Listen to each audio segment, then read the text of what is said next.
Olá, turma! Sejam todos bem-vindos. Professor Alex, disciplina Química, mais uma aula do nosso projeto Fique em Casa Aprendendo.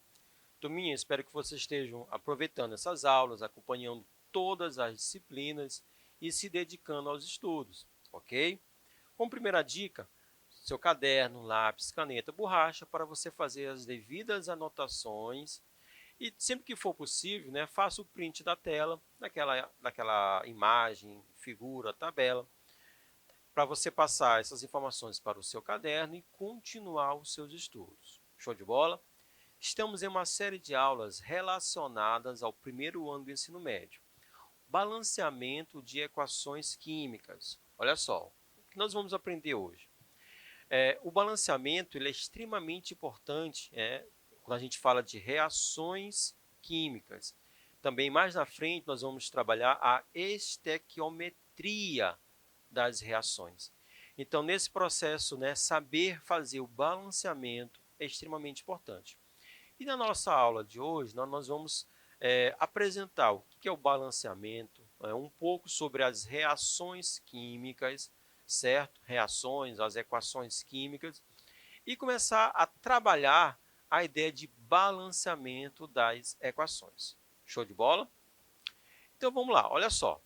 Todos os dias, o dia inteiro, ocorrem reações químicas, não só ao nosso redor, mas também no nosso organismo, de tal maneira que se pode dizer que a manutenção da vida depende de uma série de reações, certo? A química está no nosso dia a dia, está ao nosso redor, está no nosso corpo.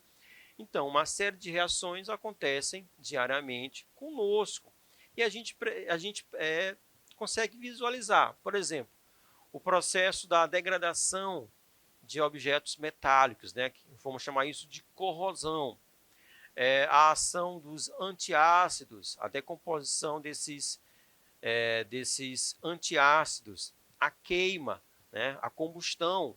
Então, são alguns exemplos de inúmeras reações presentes no nosso dia a dia.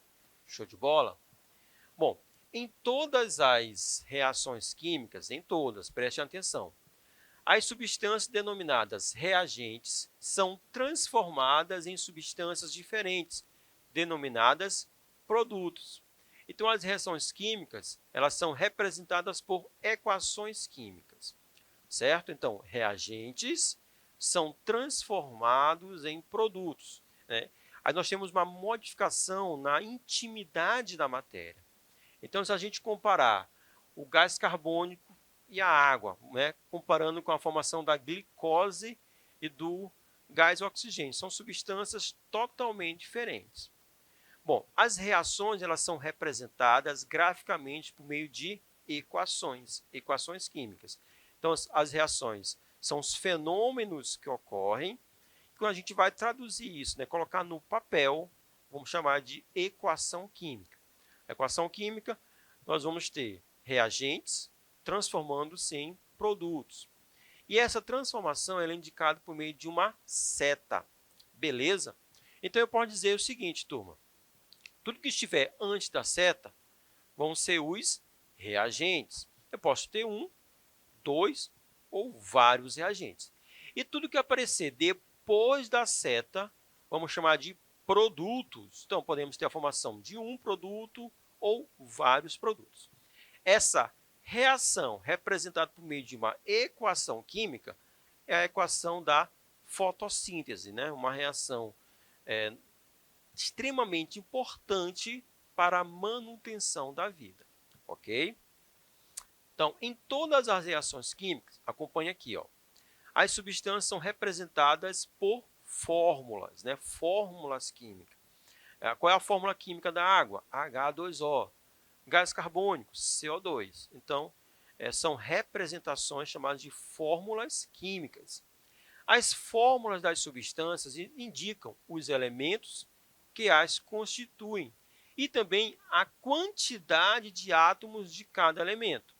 Então, a fórmula vai indicar quais e quantos átomos, quais átomos e quantos átomos estão presentes, né, naquela substância. Compõem, né, formam aquela substância. O número que indica essa quantidade de átomos é chamado de índice. Então, trazendo um exemplo, né, um famoso, simples, mas que vai poder nos ajudar, né? A substância água. Então, a substância água, ela tem fórmula H2O, onde o H e o O, ou seja, o hidrogênio e o oxigênio, são os elementos que constituem essa substância. Até montei aqui para vocês, né, a representação na forma de bolas, ok? Essa bolinha maior, vermelha, representa o átomo de oxigênio, e as bolinhas cinzas, né, são duas, elas representam os átomos de hidrogênio. Então, nós temos 2 hidrogênios para um átomo de oxigênio. Então, nós temos a fórmula H2O, ok? Bom, qual é o índice do hidrogênio? 2, H2. Então, esse 2 é o índice do hidrogênio, que quer dizer que nós temos 2 átomos de hidrogênio. E qual é o índice do oxigênio? H2O. A gente não fala H2O1, beleza? Por quê? Quando for o número 1, a gente pode omitir. Vai ficar subentendido que ali representa o número 1. Então, H2O. Eu tenho um átomo de O, um átomo de oxigênio. Então, esses números pequenos, eles vão indicar o quê? A quantidade dos átomos. Vamos chamar eles de índice. Show? Bom, as equações químicas, além de mostrarem as fórmulas das substâncias, podem nos fornecer outras informações importantes. Por exemplo, o estado físico. Então, quais são os estados físicos da matéria? Né? Vapor, gasoso, né? Gás, sólido, líquido, ou o estado de vapor. Então, o G vai representar o estado gasoso, V, o vapor, né? Vapor d'água. Geralmente, quando é água, a gente coloca o V de vapor d'água. L de líquido, S de sólido, né? A presença de moléculas ou íons em solução, né? Solução aquosa. Aquosa quer dizer água, né? Solução onde o solvente é a água. Então, eu vou usar o índice, né? A representação AQ, de aquoso. Podemos ter o desprendimento de gás. Então, se há a formação de um gás, na equação química, eu vou utilizar uma setinha, olha só, ou para cima ou assim para a lateral. Isso quer dizer que há um desprendimento, uma liberação de gás. Mas se formar um precipitado, né? Um precipitado é aquilo que fica no fundo do recipiente. Então, se houver a formação do precipitado, eu vou ter uma setinha para baixo. Então, a setinha para baixo indica a formação de precipitado. Agora, se houver necessidade de aquecimento, então vou usar o símbolo delta, né? Esse triângulozinho, que quer dizer que para aquela reação acontecer, ou acontecer de forma mais rápida, é necessário um aquecimento. Às vezes, em vez de aquecer, a gente utiliza radiação ultravioleta, os raios UV.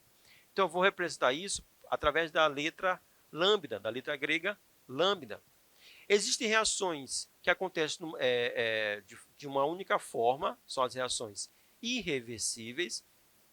E existem, turma, reações reversíveis. Reagente gera produto e uma parte desse produto ele volta para a forma de reagente, certo? Vai e volta. Então, eu vou representar isso, turma, através de duas setas.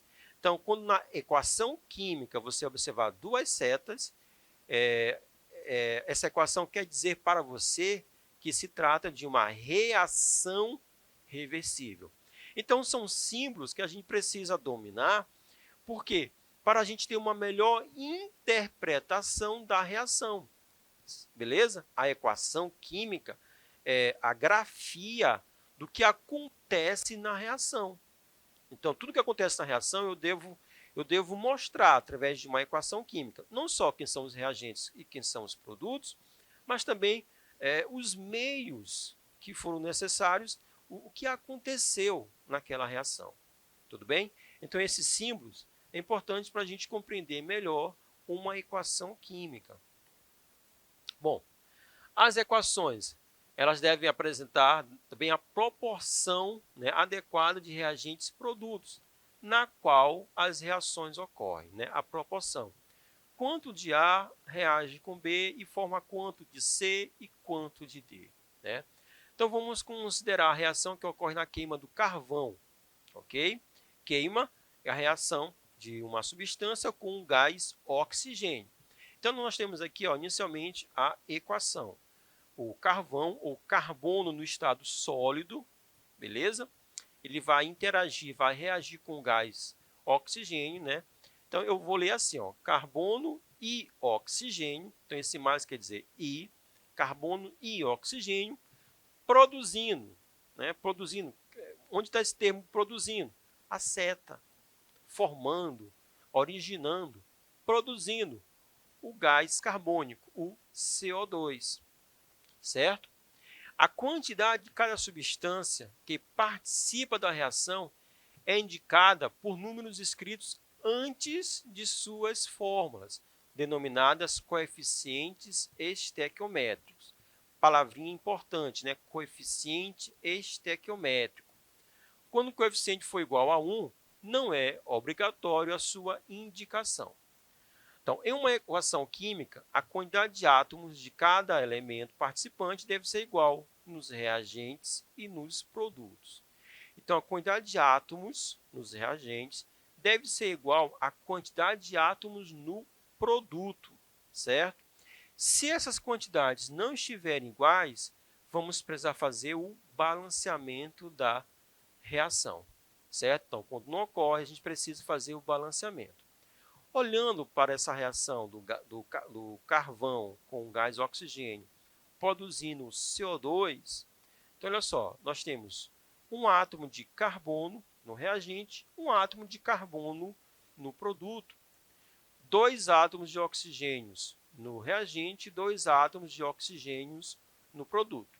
Que a gente pode entender que essa reação está balanceada, certo? Na frente, né, de cada molécula, qual é o coeficiente estequiométrico? 1. Então, nós temos uma molécula de carvão ou carbono reagindo com uma molécula de oxigênio, produzindo uma molécula de CO2, o dióxido de carbono. Quando a reação não está balanceada, né, devemos determinar os coeficientes de cada substância, a fim de que o número de átomos de cada elemento seja o mesmo, quer no lado dos reagentes, quer no lado dos produtos. Então, a determinação desses coeficientes, que normalmente são os menores números inteiros possíveis, grave isso aí. Os coeficientes devem ser os menores números inteiros possíveis, né? Então, esse processo ele é chamado de balanceamento de uma equação química. Então, se eu percebi que nós não temos a mesma quantidade de átomos no reagente produto, vamos executar o balanceamento da equação. Então, existem vários métodos para esse balanceamento. Nós vamos trabalhar o método das tentativas, né? O nome já diz muita coisa, né? Nós vamos tentar, nós vamos fazer de uma maneira, se der ok, beleza, senão a gente vai precisar reformular. Então, nós vamos tentar, vamos tentando, né? Tentativa.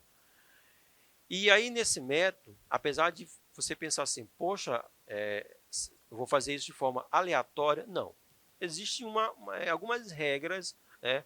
Algumas dicas que precisamos seguir. E seguindo essas dicas, né, nós vamos tentar menos vezes.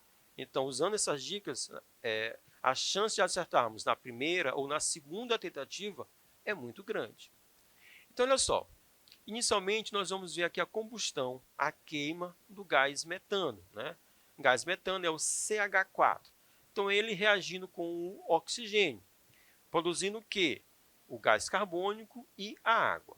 Olhando no lado do reagente, olha só, eu tenho um átomo de carbono, um C, eu tenho 2 átomos de oxigênio, certo? E 4 átomos de hidrogênio.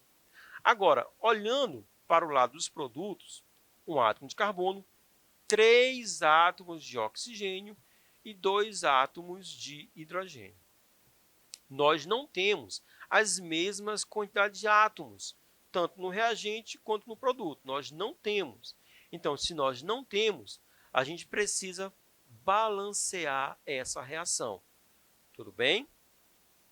Ó, nós temos algumas dicas. Então, primeira dica, né, ou primeiro passo.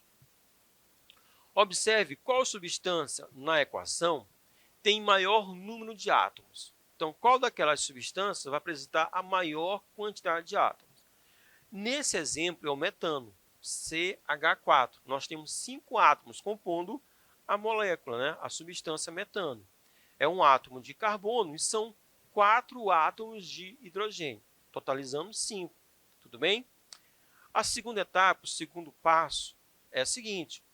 A essa substância, ou seja, aquela substância que apresenta a maior quantidade de átomos, atribuiremos o coeficiente 1 e ele servirá de referência para o acerto de todos os outros coeficientes, certo?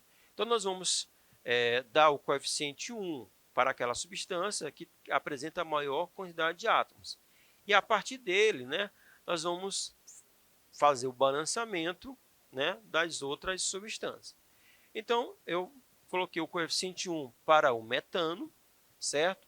Bom, no lado dos produtos, onde eu tenho o carbono, no CO2. Então, como o metano, né, coloquei o coeficiente 1, e o metano tem um carbono, então 1 vezes 1, um carbono. Então, eu preciso de um carbono no lado do produto, né? Onde tem um carbono? CO2. O CO2 ele já tem um carbono. Então, 1 vezes o coeficiente 1 vai dar 1 carbono. Então, o carbono está balanceado. Bom, agora eu tenho o hidrogênio. No metano, olha aqui, turma, são 4 hidrogênios. 4 vezes 1, 4. 4 hidrogênios. Então, eu preciso de 4 hidrogênios no lado do produto.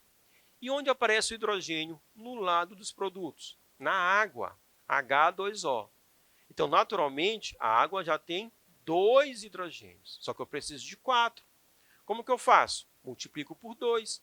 2 vezes 2, 4. Então, vou usar o coeficiente 2, 2H2O.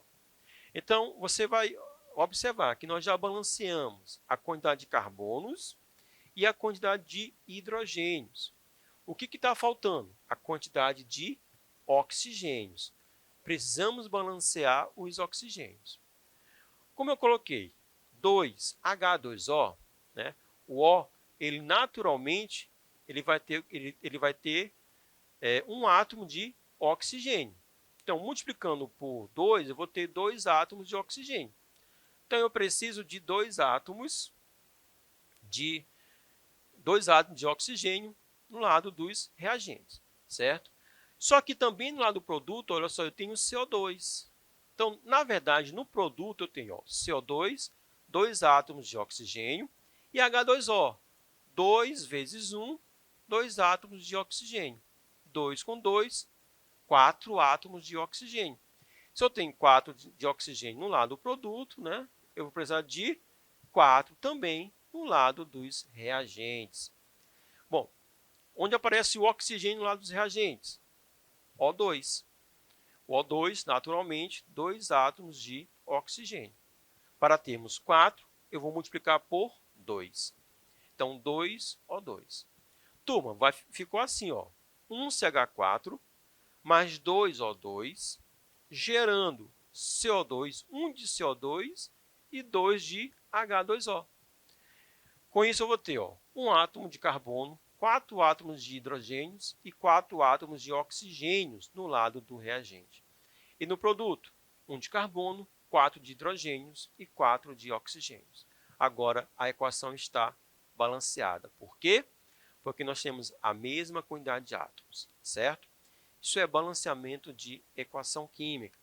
Esse foi só o primeiro exemplo, o primeiro caso, né? Nós vamos trabalhar muitas aulas relacionadas ao balanceamento. Tudo bem? E por que devemos balancear? Porque precisamos ter a mesma quantidade de átomos no lado do reagente e no lado do produto. Se eu observo que essas quantidades não estão iguais, devemos executar o balanceamento das reações. Turminha, espero que tenham gostado. Até a próxima. Valeu!